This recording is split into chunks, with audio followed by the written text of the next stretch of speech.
दूल्हे की तैयारी हो रही भाई। चिता की भस्म, कुंडल, करिया और भूरी भी थी, ऐसे जनेऊ, वासुकी नाग और मुंडों की माला, नंदकेश्वर पे सवार। बोले ऐसे दूल्हा के लिए दुल्हन तो त्रिभुवन में नहीं मिलेगी। दूल्हा सज गया। ब्रह्मा जी ने देखा, बोले महाराज आगे आपकी सवारी। नारायण भगवान उनके चतुर्भुज पार्षद, पीछे हंस पे सवार ब्रह्मा जी अपना परिकर, देवराज इंद्र। भगवान शिव ने कहा तुम अपने पार्षद सब लिए हो तो हम बुलाते हैं। श्रृंगी निकाली, जे ही बजाया तो भगवान शिव के पार्षद आ गए। जय हो महाराज की आज्ञा करो। अरे बोले विवाह हमारा किसी के एक को मुख नहीं, केवल मानसई का पिंड है, और किसी के पूरे शरीर में मुख है, किसी के एक भी हाथ पैर नहीं है, और किसी के बहुत से हाथ पैर हैं। भगवान शिव का विवाह, भूत प्रेत बड़े मौजियल, स्वामी का विवाह हो रहा है, खूब छिड़क कर नाच रहे, देख ले तो मूर्छा आ जाए। अब बनी है बारात। ये हुआ कि जय हो बारात पधार रही है, सामवेद का गान करते हुए गरुड़ पर विराजमान भगवान।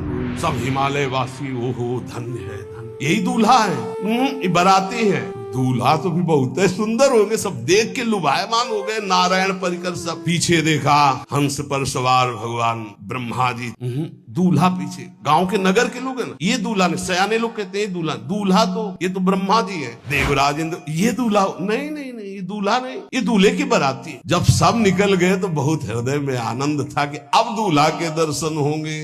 जो ही दूल्हा की पार्टी आई, जितने अगवाली कर ले आए थे, धोती संभाल के जान बचा के भागे।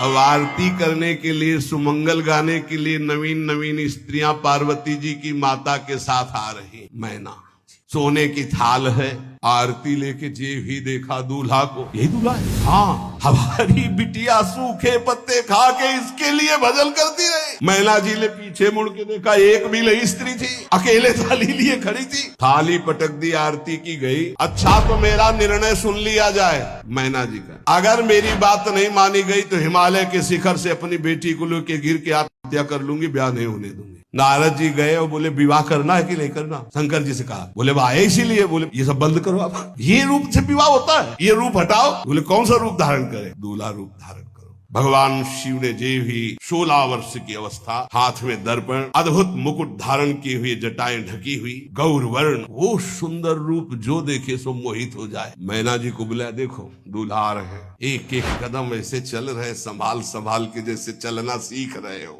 वो सुंदर रूप भगवान शिव का जो देखे सो मोहित। मैना ने कहा, हो अहो भाग्य, ऐसे दूल्हा। बोले वही है